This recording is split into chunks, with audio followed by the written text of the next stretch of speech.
하나님은 영이시니 예배하는 자가 영과 진리로 예배할지니라. 요한복음 4:24. 예수님의 이 강력한 선언은 예배가 단순한 감정적 또는 음악적 표현이 아니라 거룩하신 하나님 앞에서 깊고 진실하며 경건한 헌신임을 상기시켜 줍니다. 특히 교회에서 찬송가를 통해 하나님께 드리는 찬양은 그분의 영광, 그분의 진리, 그분의 성품을 반영해야 합니다. 그러나 인간의 귀에 아름답게 들리는 모든 찬송가가 주님 앞에서 용납되는 것은 아닙니다. 이 비디오는 성찰을 위한 초대입니다. 개인적인 취향으로 만든 목록도 아니고 음악 스타일이나 문화적 전통을 판단하려는 것도 아닙니다. 여기서는 성경적 원칙과 존 메가더와 같은 스승의 지혜에 근거하여 성경과 영적 분별력에 따라 교회에서 불러서는 안 될 6개의 찬송가를 식별합니다. 그렇습니다. 그중 일부는 인기가 있음에도 불구하고 복음의 진리에 비추어 분석할 때 하나님께 심히 불쾌감을 줄 수 있습니다. 하지만 왜 이 주제가 중요할까요? 기독교 신앙에서 찬양은 예배의 단순한 음악적 순간이 아닙니다. 그것은 우리 예배의 필수적인 부분입니다. 찬양은 사람들의 신학을 형성하고 하나님에 대한 우리의 비전을 표현하며 가르칩니다. 가르칩니다. 신자들의 마음과 마음에 새겨지는 교리들입니다. 잘못된 찬송가는 나쁜 설교보다 더 많은 혼란을 야기할 수 있습니다. 그렇기 때문에 우리는 우리가 부르는 것을 분별력 있게 살펴보고 다음과 같이 자문해야 합니다. 이것이 정말로 하나님께 영광을 돌리는가? 이것은 성경적인가? 이것은 그리스도를 가리키는가? 아니면 단지 인간의 감정을 가리키는가? 성경에 대한 확고한 헌신으로 알려진 존 메가더는 강단과 찬양의 순간을 침범한 얕고 감정적인 신학에 대해 수없이 경고했습니다. 그에 따르면 하나님은 진리를 왜곡하거나 사람을 중심에 두거나 시적이고 멜로디컬한 방식으로 이단을 전달하는 음악을 기뻐하지 않으십니다. 이 비디오에서는 건전한 교리에 전념하는 진지한 교회에서 불러서는 안 될 6개의 찬송가를 주의 깊게 분석할 것입니다. 그중 일부는 매우 인기가 있고 일부는 그렇지 않지만 모두 공통점이 있습니다. 그 내용이 복음의 기초와 모순된다는 것입니다. 이 목록에 있는 일부 이름에 놀랄 수도 있습니다. 진실하고 상한 마음으로 이 찬송가를 불렀을 수도 있습니다. 그리고 하나님은 그분의 자비로 마음을 아십니다.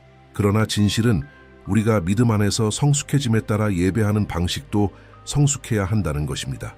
예배는 감정과 전통뿐만 아니라 영과 진리로 드려져야 합니다.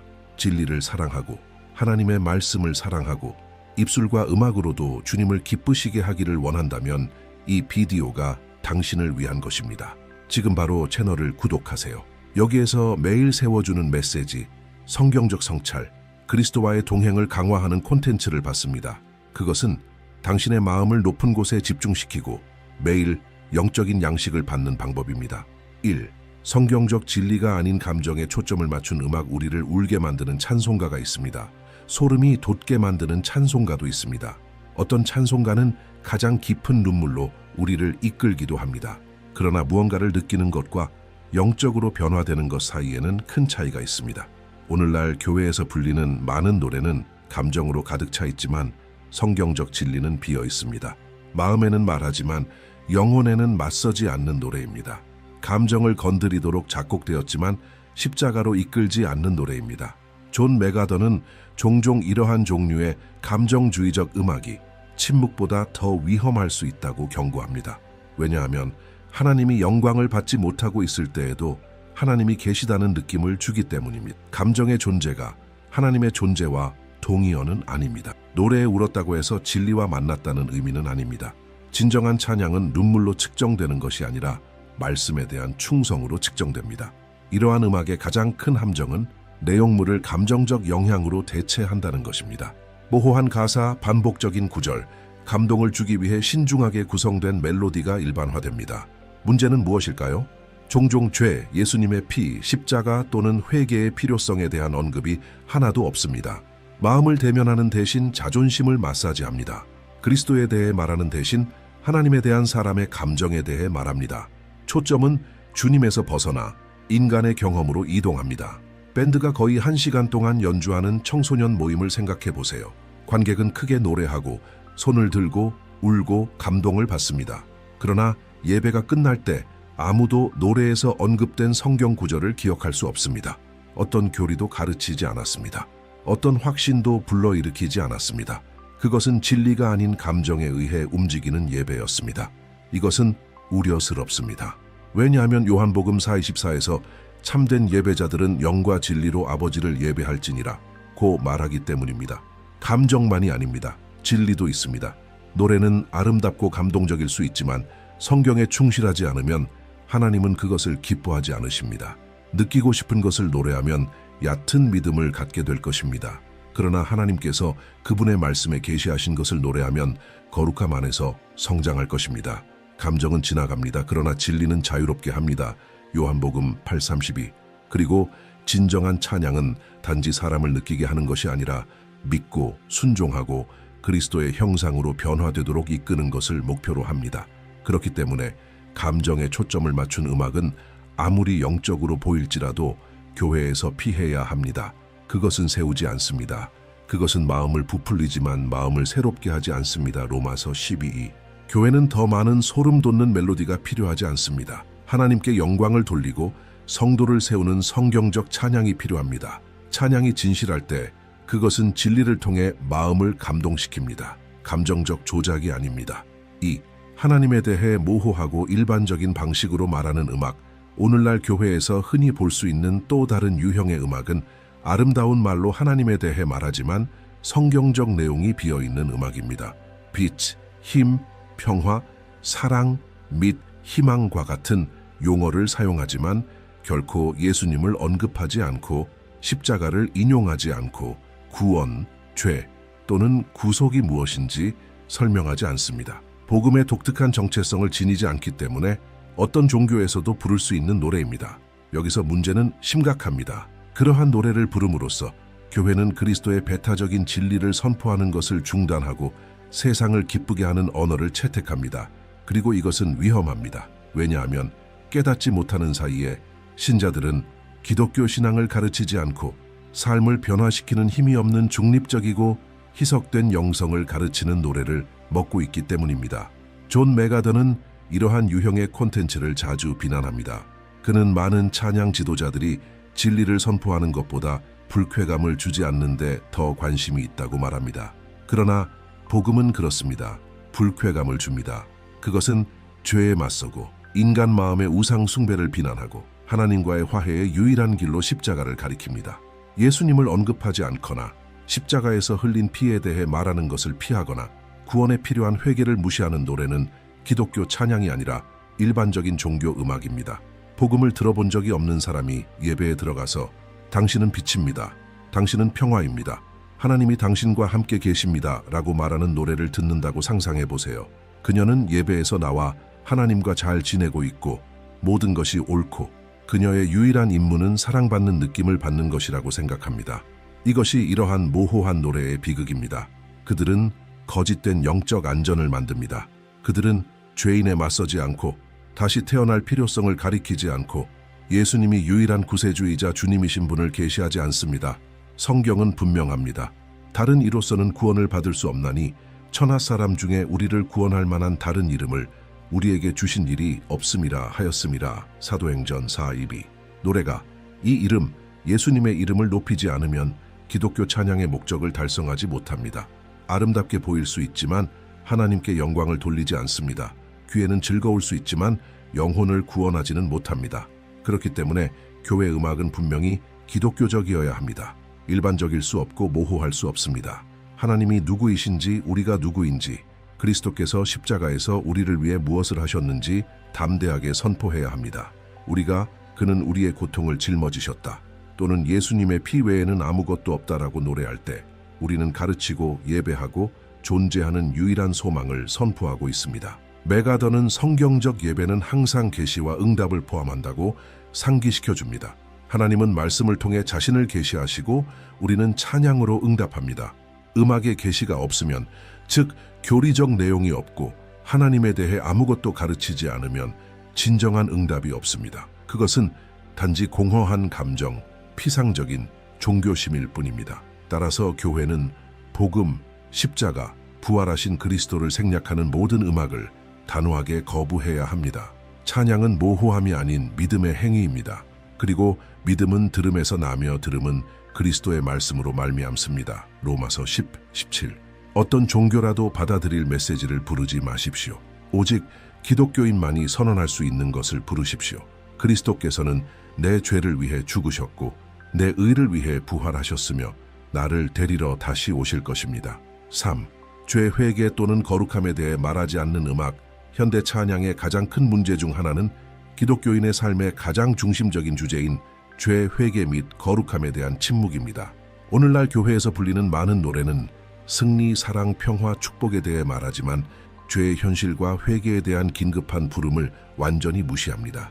이것은 세부 사항이 아닙니다. 그것은 심각하고 위험한 오류입니다. 성경은 구원이 죄의 인정으로 시작된다는 것을 분명히 합니다. 예수님은 회개하라 천국이 가까이 왔느니라 마태복음 4:7라고 말씀하시면서 사역을 시작하셨습니다. 베드로는 오순절날 군중의 질문을 받았을 때 회개하고 세례를 받으라 사도행전 2:38라고 대답했습니다. 초기 교회는 회개 없이는 복음이 없다는 것을 이해했습니다. 그러나 오늘날 많은 노래는 이를 무시하고 믿음의 가벼운 버전을 제시하는 것을 선호합니다. 모든 것을 약속하지만 아무것도 요구하지 않는 믿음입니다. 존 메가더는 죄가 생략되면 십자가가 의미를 잃는다고 경고합니다. 결국 죄가 없으면 구속의 필요가 없습니다. 그리고 구속이 없으면 찬양은 공허한 시에 불과합니다. 그는 현대 교회는 죄인은 편안하게 느끼지만 하나님의 성도는 슬퍼하는 분위기를 조성했다고 말합니다.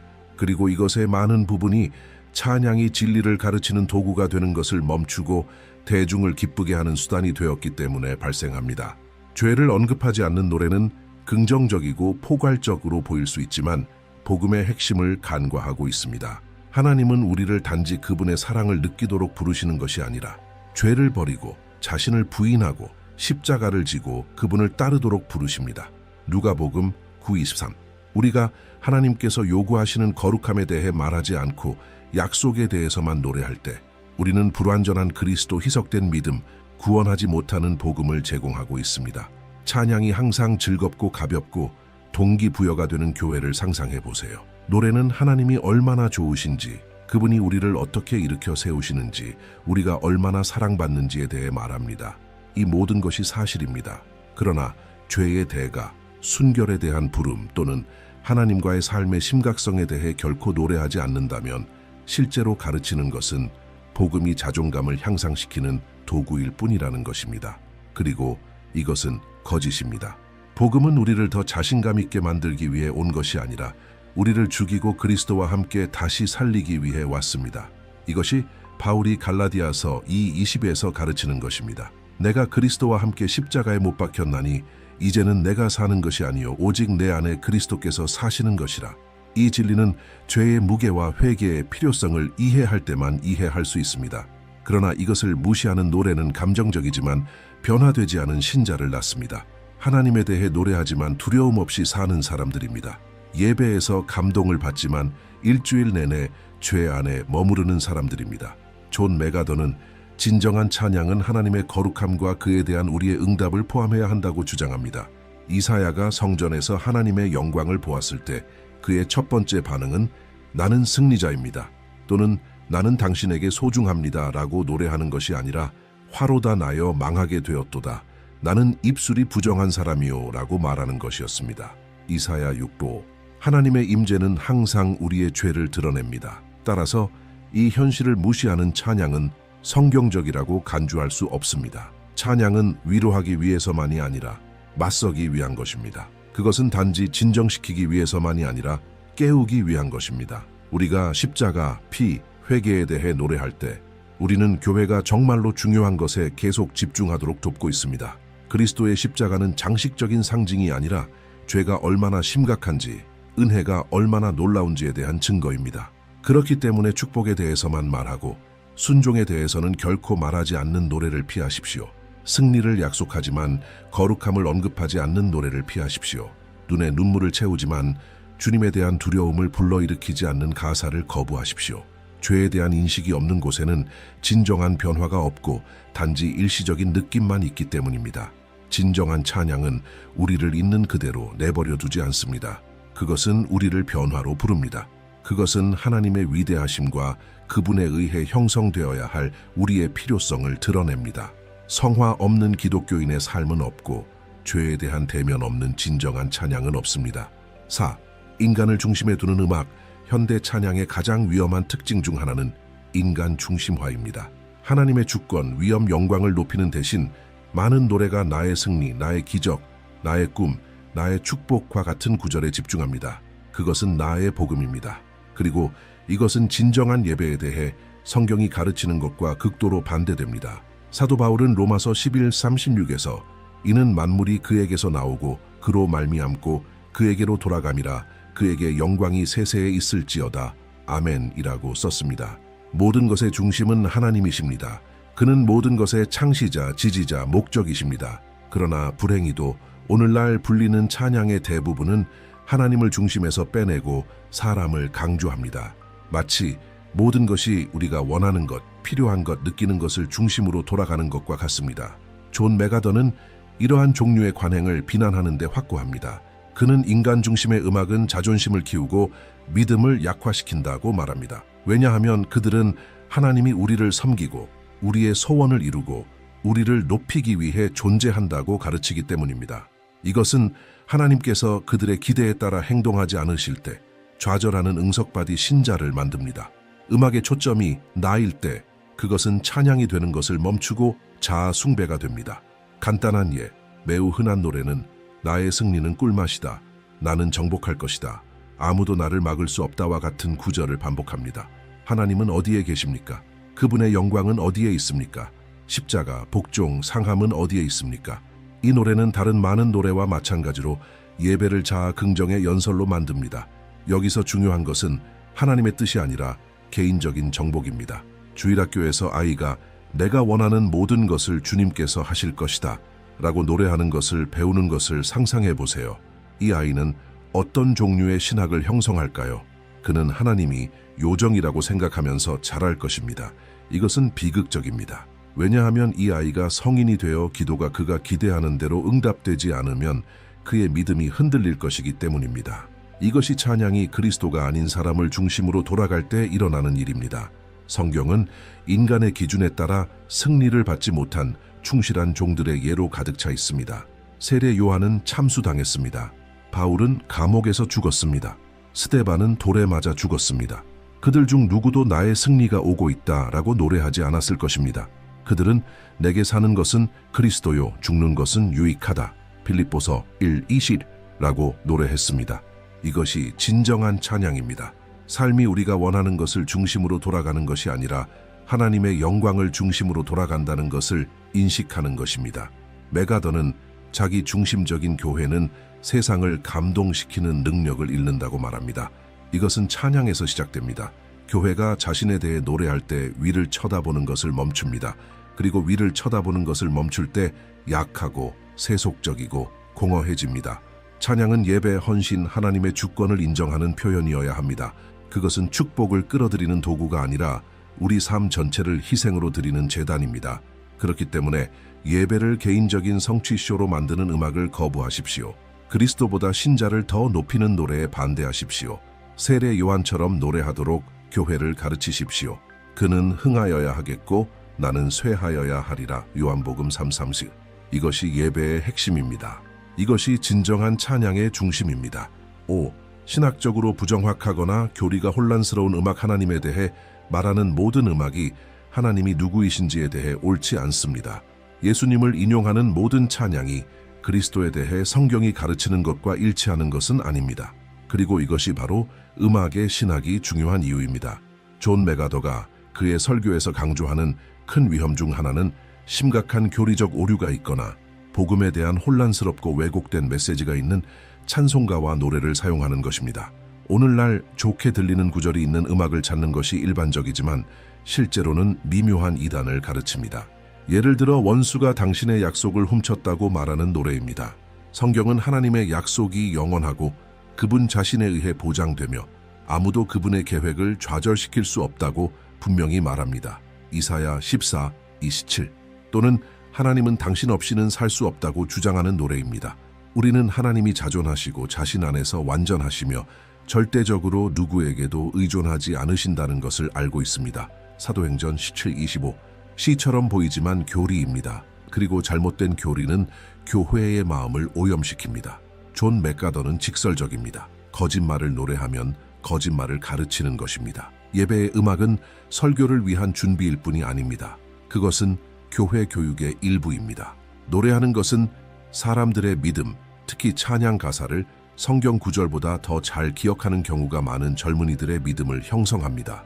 음악이 잘못 가르치면 혼란스러운 기독교인을 형성하고 있습니다. 이에 대한 실제적인 예는 당신은 챔피언입니다. 하나님은 기도를 거절하지 않으십니다.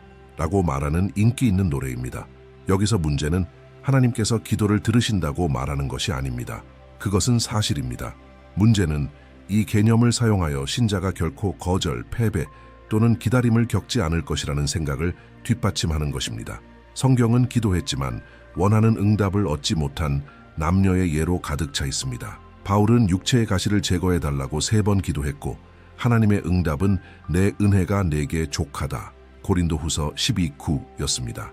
찬양이 하나님의 주권, 기독교인의 고통, 고난 속에서 하나님의 목적을 다루지 않고 이기기 위해 기도하기만 하면 된다고 가르칠 때 그것은 불완전한 신학을 가르치고 있습니다. 그리고 불완전한 것은 기만적이라는 동의어입니다. 왜냐하면 그것은 사람들이 항상 그들이 원하는 대로 응답하시는 하나님이 아니라 그분이 더 좋다고 아시는 대로 응답하시는 하나님을 위해 준비시키기 때문입니다. 또 다른 문제는 교리적 모순입니다. 절대적인 자유의지에 대해 말하는 노래가 있고 같은 노래에서 하나님께서 모든 것을 통제하신다고 선언합니다. 이러한 진리가 어떻게 공존하는지 설명하지 않고 말입니다. 이것은 혼란을 야기합니다. 또한 우리가 여전히 율법 아래가 아니라 은혜 아래 살고 있는 것처럼 구약의 요소를 신약과 잘못 혼합하는 가사도 있습니다. 엘리야처럼 하늘에서 불을 보내달라고 요청하는 노래는 오늘날 하나님께서 보내시는 불은 마음을 변화시키는 성령의 불이며 심판의 문자적인 불이 아니라는 것을 이해하지 못합니다. 많은 교인들이 심오한 성경 공부에 접근할 수 없는 시골의 작은 교회를 생각해 보세요. 이 교회가 매주 일요일 교리적 오류가 있는 노래를 부른다면 사람들에게 무엇을 가르치고 있는 것일까요? 노래는 아름답고 감동적이고 심지어 선의로 가득 차 있을 수 있지만 신학적으로 정확하지 않으면 진리를 섬기고 있지 않습니다. 맥가더는 진리는 아름다움을 위해 희생될 수 없다. 교회의 음악은 설교만큼 충실해야 한다고 강조합니다. 그리고 그는 옳습니다. 예배는 책임감 없는 창의성을 위한 장소가 아닙니다. 그것은 하나님께서 경외심과 진리로 존경받으셔야 하는 제단입니다. 그렇기 때문에 교회 찬양의 노래를 채택하기 전에 다음과 같이 자문해야 합니다. 이 가사는 성경과 일치하는가? 그리스도를 가리키는가? 하나님 죄 구원 기독교인의 삶에 대해 올바르게 가르치는가? 대답이 아니요 또는 아마도인 경우 이 노래를 사용해서는 안 됩니다. 성공, 유명한 가수 또는 아름다운 편곡은 중요하지 않습니다. 중요한 것은 말씀에 대한 충성입니다. 잘 노래하는 것은 쉽습니다. 진실로 노래하는 것은 드뭅니다. 우리의 찬양이 순수하고 교리적으로 확고하고 그리스도 중심적이며 세우는 데 유용하기를 바랍니다. 바울이 쓴 것처럼 그리스도의 말씀이 너희 속에 풍성히 거하여 모든 지혜로 피차 가르치며 권면하고 시와 찬송과 신령한 노래를 부르며 감사하는 마음으로 하나님을 찬양하고 골로사에서 36. 찬양은 가르침의 도구여야 하며 견고한 교리가 있을 때만 진정한 가르침이 있습니다. 6.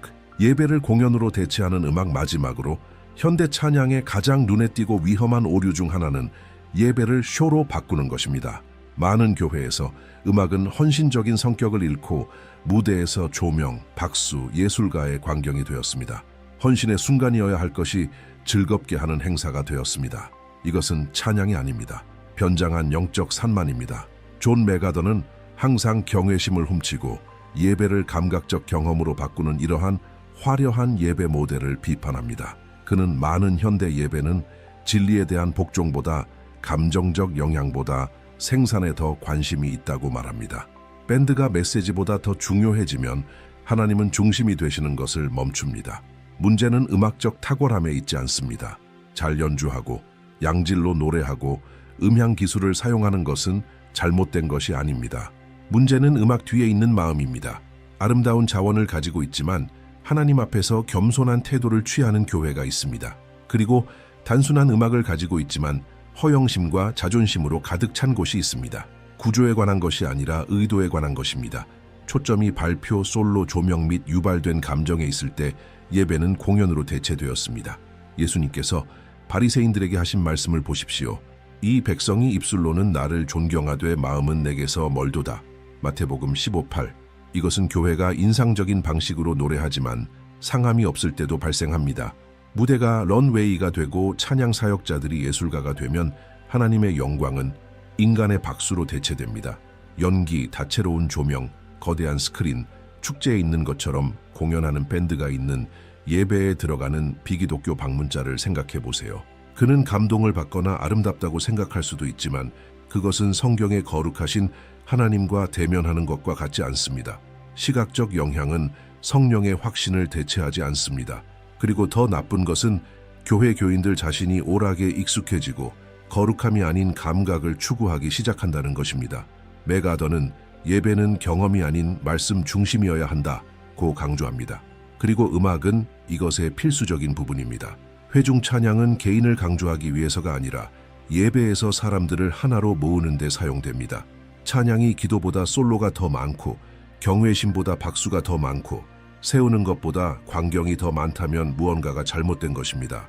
이에 대한 한 가지 예는 예배 전체가 찬양의 순간을 중심으로 돌아가고 설교가 더 작은 부분이 될 때입니다. 또는 사람들이 음악 때문에 예배에 가고 설교 전에 떠날 때입니다.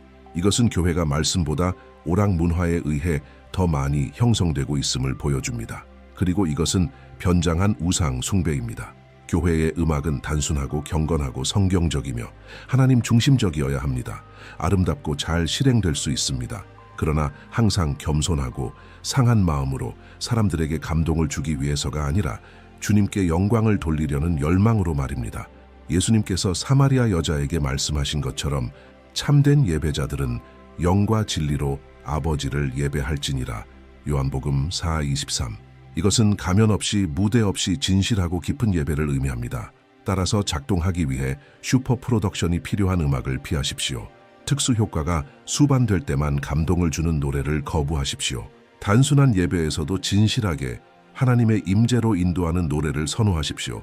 하나님은 공연을 찾으시는 것이 아니라 상한 마음을 찾으시기 때문입니다. 그리고 그 환경에서 진정한 찬양이 일어납니다.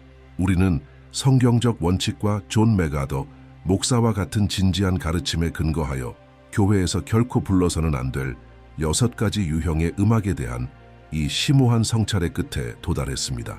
그리고 우리가 여기서 본 것은 음악적 취향이나 선호하는 스타일을 훨씬 뛰어넘습니다. 중요한 것은 찬양의 순수성, 그리스도의 중심성, 각 노래가 교회 생활에 미치는 영적 영향입니다. 많은 회중에서 인기가 있음에도 불구하고 기독교 예배의 일부가 되어서는 안 될 이러한 6가지 유형의 음악을 간략하게 요약해 보겠습니다. 성경적 진리가 아닌 감정에 초점을 맞춘 음악. 그것은 감동을 주고 울게 만들고 소름이 돋게 만드는 노래이지만 성경의 확고한 기반을 제시하지 않습니다. 그들은 마음을 감동시키지만 죄에 맞서지 않고 교리를 가르치지 않고 믿음을 세우지 않습니다. 감정만으로는 진정한 예배를 의미하지 않습니다. 하나님은 영과 진리로 그분을 예배하는 예배자를 찾으십니다.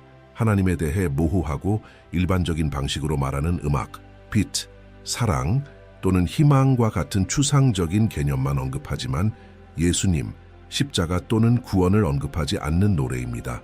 어떤 종교에서도 부를 수 있고 복음을 선포하지 않는 음악입니다. 이러한 유형의 가사는 진리를 희석시키고 구원의 유일한 길을 숨깁니다. 죄, 회개 및 거룩함을 무시하는 음악, 회개에 대한 성경적 부름에 대한 언급 없이 승리, 축복 및 약속과 같은 믿음의 긍정적인 측면만 제시하는 찬양입니다. 그러나 진정한 예배는 죄와 십자가의 대가를 인식하는 상한 마음에서 비롯됩니다. 죄에 대한 침묵은 피상적인 믿음을 낳습니다. 인간을 중심에 두는 음악, 나의 축복, 나의 기적, 나의 승리, 가사가 나를 중심으로 돌아갈 때 찬양은 하나님을 위한 것이 되는 것을 멈춥니다. 이러한 유형의 음악은 자존심을 키우고 예배를 개인적인 칭찬의 순간으로 바꿉니다. 예배는 우리에 관한 것이 아닙니다. 그것은 하나님의 영광에 관한 것입니다. 사람이 중심에 있으면 하나님은 보좌에서 내려오신 것입니다. 혼란스러운 교리 또는 잘못된 신학이 있는 음악, 미묘한 방식으로라도 말씀에 반대되는 아이디어를 가르치는 노래입니다. 악마가 하나님의 약속을 훔칠 수 있다거나 하나님께서 행동하시기 위해 우리를 필요로 하신다고 주장하는 노래와 같습니다. 가사가 성경적 교리에서 벗어나면 속임수를 뿌립니다. 찬양은 설교만큼 충실해야 합니다. 예배를 공연으로 대체하는 음악, 초점이 마음의 진실성이 아닌 광경, 밴드, 제작에 있을 때 더 이상 찬양이 아닙니다. 하나님은 쇼를 찾으시는 것이 아니라 겸손한 마음을 찾으십니다. 진정한 예배는 무대가 필요하지 않고 상함과 진실이 필요합니다. 이러한 6가지 요점은 우리에게 매우 진지한 성찰을 요구합니다. 우리는 교회에서 무엇을 노래하고 있습니까? 우리는 이 가사로 무엇을 가르치고 있습니까? 우리는 하나님을 높이고 있습니까? 아니면 인간의 자존심을 강화하고 있습니까? 찬양은 예배의 아름다운 부분일 뿐만 아니라 믿음과 교리의 심오한 표현입니다. 우리가 노래할 때 우리는 가르치고 있습니다. 우리는 마음을 형성하고 있습니다. 우리는 마음을 형성하고 있습니다.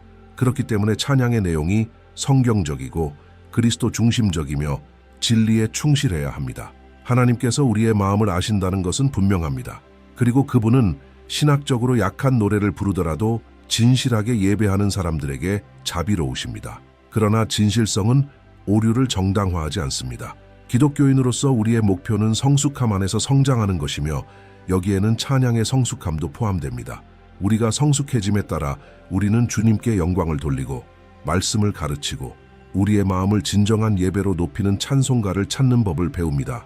그리고 이것은 우리를 실천적인 도전으로 이끕니다. 당신이 부르는 노래를 검토하는 것은 어떻습니까? 당신이 찬양 사역의 일부이든 지도자이든 아니면 단지 하나님을 예배하는 것을 좋아하는 사람이든 이 연습을 하십시오. 주에 깊게 듣고 가사를 분석하고 다음과 같이 자문하십시오. 이것이 하나님께 영광을 돌리는가? 아니면 사람에게 영광을 돌리는가? 이 노래는 성경에 충실한가? 그것은 영원한 진리를 가르치는가? 아니면 단지 공허한 구절을 반복하는가?